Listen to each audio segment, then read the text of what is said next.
प्यारे मीठे बाप दादा के आज 26 जून 2022 के महावाक्य है। आज रविवार है। हम अव्यक्त महावाक्य सुनते हैं। उसकी रिवाइज डेट है 26/10/1991। तपस्या का प्रत्यक्ष फल है खुशी। आज बाप दादा अपने सर्व तपस्वी राज बच्चों को देख रहे हैं। तपस्वी भी हो और राज्य अधिकारी भी हो। आज बाबा कहते हैं तपस्वी भी हैं आप और राज्य के अधिकारी भी हैं, इसलिए तपस्वी राज हो। तपस्या अर्थात राज्य अधिकारी बनना। तपस्या का अर्थ क्या है? राज्य अधिकारी बनना। तपस्या राजा बनाती है, तो सभी राजा बने होना। तपस्या का फल, तपस्या का बल क्या फल देता है? अधीन से अधिकारी अर्थात राजा बना देता है। जो आत्मा तपस्या करती है वो राजा बनती है। इसलिए गायन है तपस्या से राज्य भाग्य प्राप्त होता है।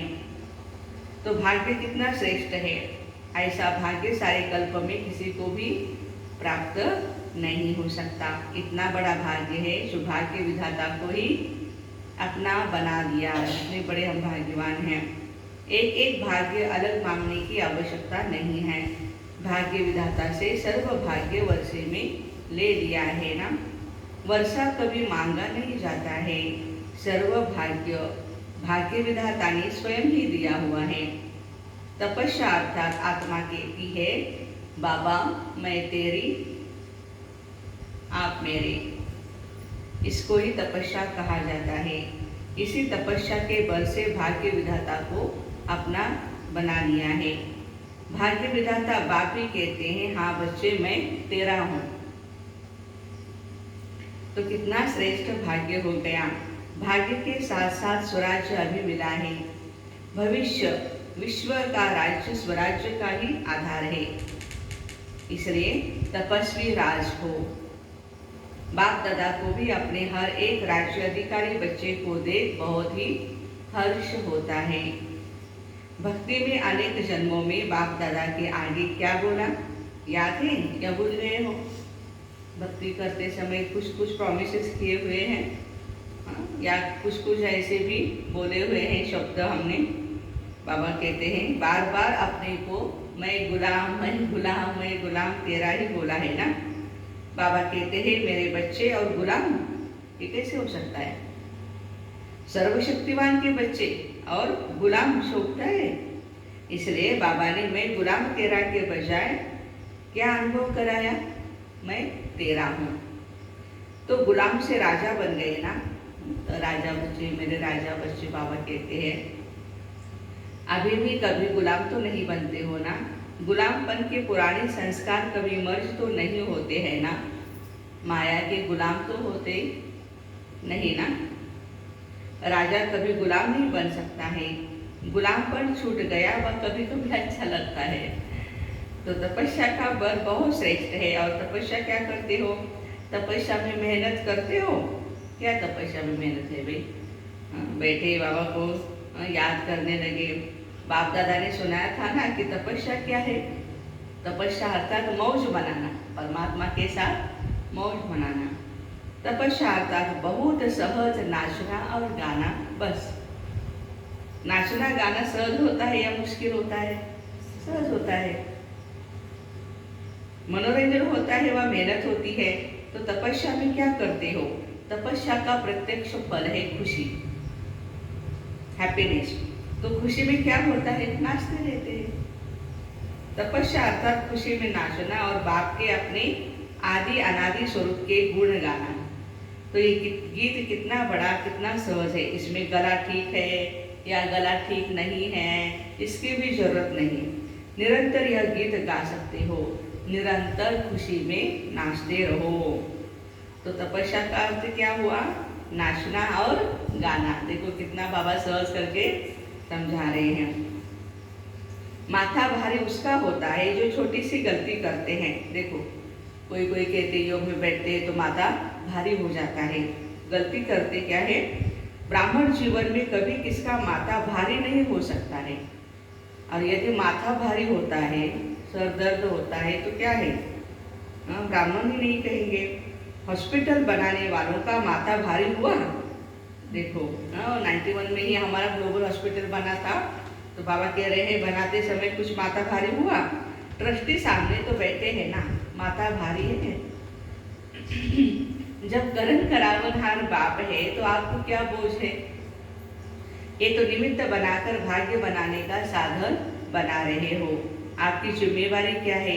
बाप के बजाय अपनी जिम्मेवारी समझ लेते हैं ना, तो माथा भारी होता है। देखो बाबा सर्वशक्तिवान मेरा साथी है, तो क्या भारीपन होगा?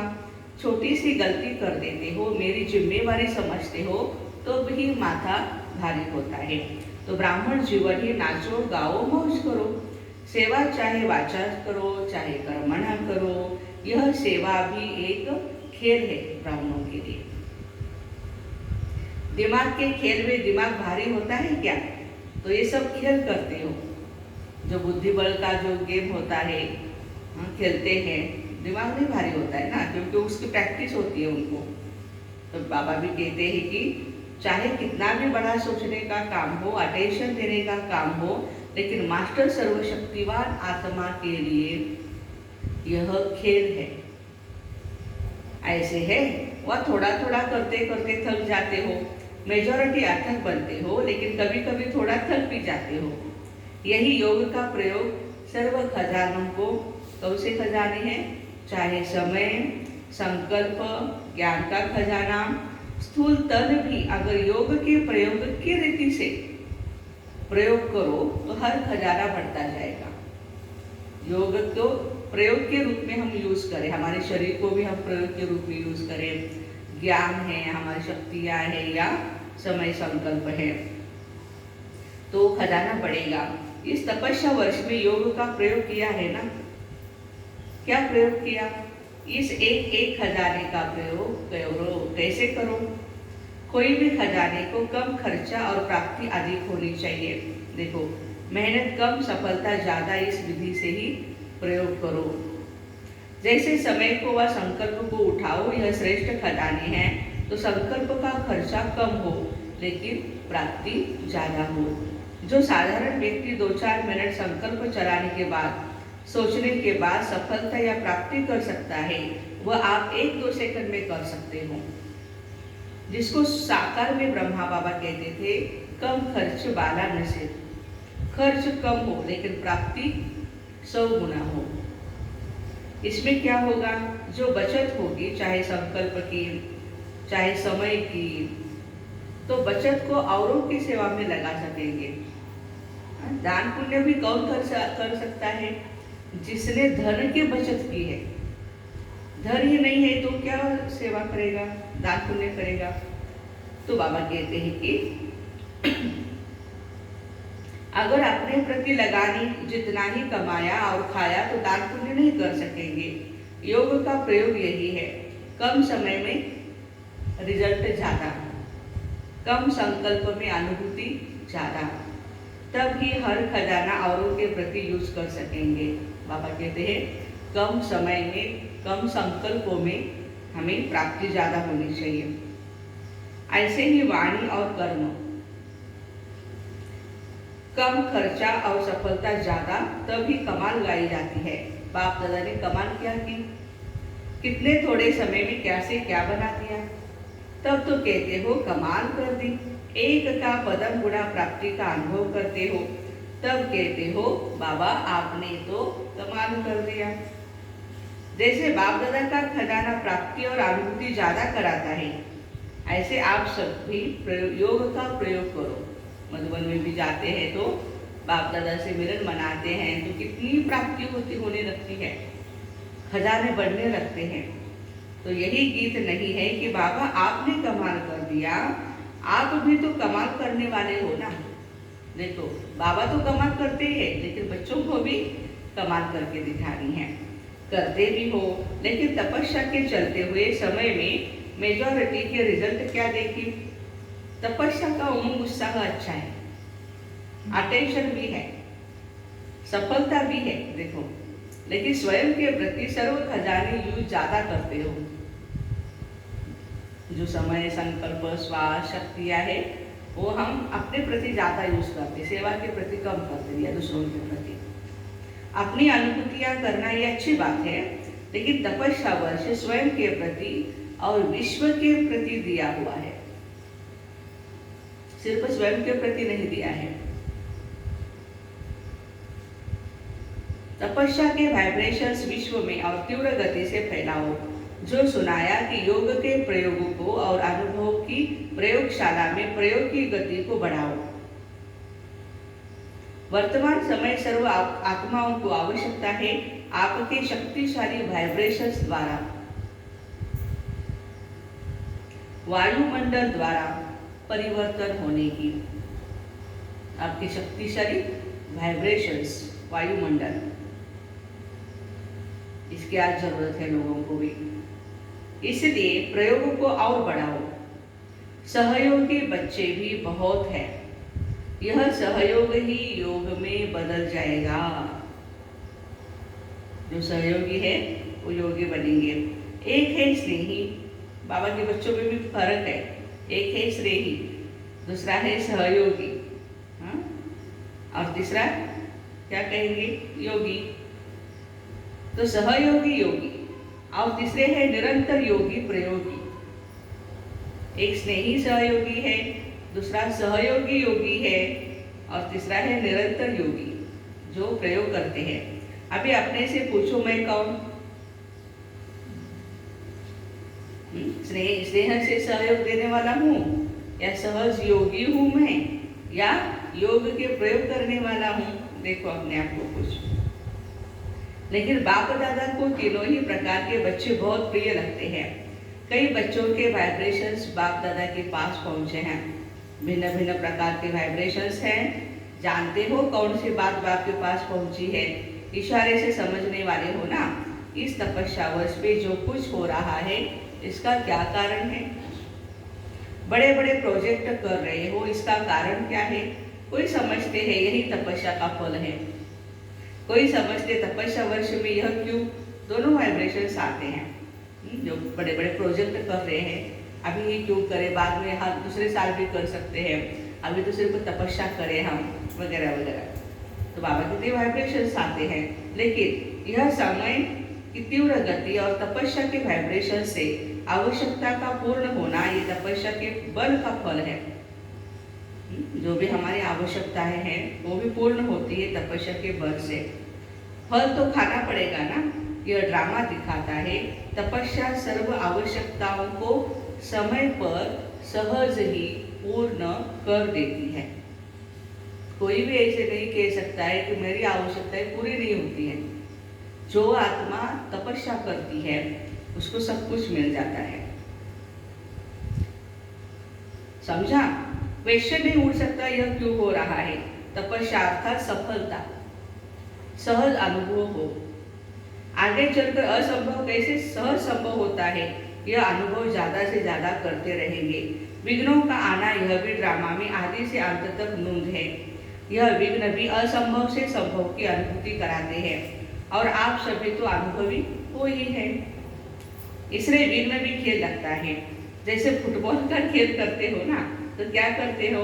बॉल आता है और आप क्या करते हो? पाँव से उसको ठोकर लगाते हो। अगर बॉल ही ना आए तो ठोकर कैसे लगाएंगे? तो बॉल आएगा, प्रॉब्लम्स आएंगे। खेल कैसे होगा? यह भी फुटबॉल का खेल है। खेल खेलने में मजा आता है ना, या मुझते हो, कोशिश करते हो ना कि बॉल मेरे पाँव में आए और मैं लगाऊं उसको। ये बॉल जो है वो मुझे मिल जाए और मैं लगाऊं। ये खेल तो होता रहेगा, नथिंग न्यू। प्रॉब्लम्स तो आएंगे, नथिंग न्यू। ड्रामा खेल भी दिखाता है और संपन्न सफलता भी दिखाता है। ये ड्रामा की विशेषता है। प्रॉब्लम तो आएंगे लेकिन उसमें सफलता भी हम पाएंगे। यही ब्राह्मण कुल की रीति रस्म है। अच्छा, इस ग्रुप को बहुत चांस मिले हैं किसी भी कार्य के निमित्त बनना, किसी भी प्रकार की विधि से निमित्त बनना, अर्थात चांस लेने वाले चांसलर बनना। सेवा में क्या चाहिए? चांसलर चाहिए जो चांस लेते रहे। आज के विश्व में संपत्ति वाले तो बहुत है, लेकिन आपके पास सबसे बड़ी संपत्ति कौन सी है? जो दुनिया वालों के पास नहीं है, और उसी की आवश्यकता संपत्ति वालों को भी है और गरीबों को भी है। देखो ऐसी कौन सी संपत्ति है, ये पहेली है, पुजारी है हमें। वो कौन सी संपत्ति है? सबसे बड़े से बड़ी संपत्ति है सिंपैथी, माना सहानुभूति। ये सिर्फ हम बच्चों के पास ही है। चाहे गरीब हो चाहे धनवान हो, लेकिन आज सिंपैथी नहीं है, किसी के मन में सहानुभूति नहीं है। तो सिंपैथी की संपत्ति सबसे बड़ी है। और कुछ भी नहीं दो, लेकिन सिंपैथी से सबको संतुष्ट कर सकते हो। और आपकी सिंपैथी ईश्वरीय परिवार के नाते से है, कोई आसुरी परिवार के नाते से नहीं है, या लौकिक रीति से हमारी सिंपैथी नहीं है। अल्पकाल की सिंपैथी नहीं, पारिवारिक सिंपैथी सबसे बड़ी सिंपैथी है, और यह सबको आवश्यक है और आप सबको दे सकते हो। रूहानी सिंपैथी तन मन धन की पूर्ति कर सकती है। अच्छा, इस पर फिर सुनाएंगे। चारों ओर के तपस्वी राज, आज सोमान में रहना है। मैं कौन? तपस्वी राज हूँ। तपस्वी राज श्रेष्ठ आत्माएं सदा योग के प्रयोग द्वारा कम खर्च सफलता श्रेष्ठ अनुभव करने वाले, सदा मैं तेरा तू मेरा इस तपस्या में मगन रहने वाले, सदा हर समय तपस्या के द्वारा खुशी में नाचने वाले और बाप और अपने गुण गाने वाले, ऐसे देश विदेश के सर्वस्मृति स्वरूप बच्चों को बाप दादा का याद प्यार और नमस्ते। हम रूहानी तपस्वी राज बच्चों की माता पिता बाप दादा को याद प्यार, गुड मॉर्निंग और नमस्ते। वाह बाबा वाह, शुक्रिया बाबा शुक्रिया। वरदान है, अपने चलन और चेहरे द्वारा भाग्य की लकीर दिखाने वाले श्रेष्ठ भाग्यवान भव। अपने चलन और चेहरे द्वारा भाग्य की लकीर दिखाने वाले श्रेष्ठ भाग्यवान भव। आप ब्राह्मण बच्चों को डायरेक्ट अनादि पिता और आदि पिता द्वारा यह अलौकिक जन्म प्राप्त हुआ है, जिसका जन्म ही भाग्य विधाता द्वारा हुआ हो। वाह, वो कितना भाग्यवान है। अपने इस श्रेष्ठ भाग्य को सदा स्मृति में रखते हुए हर्षित रहो। हर चलन और चेहरे में स्मृति स्वरूप प्रत्यक्ष रूप में स्वयं को भी अनुभव हो और दूसरों को भी दिखाई दे। आपके मस्तक के बीच यह भाग्य की लकीर चमकती हुई दिखाई दे, तब कहेंगे श्रेष्ठ भाग्यवान आत्मा। आज का स्लोगन है, योगी तो आत्मा वह है जो अंतर्मुखी बन लाइट माइट रूप का अनुभव करता है। योगी कौन है? योगी तो आत्मा वह है जो अंतर्मुखी बन लाइट और माइट रूप का अनुभव करता है। तो ऐसे अपने चलन और चेहरे द्वारा भाग्य की लकीर दिखाने वाले श्रेष्ठ भाग्यवान भाई बहनों को ओम शांति। Have a nice day, happy Sunday.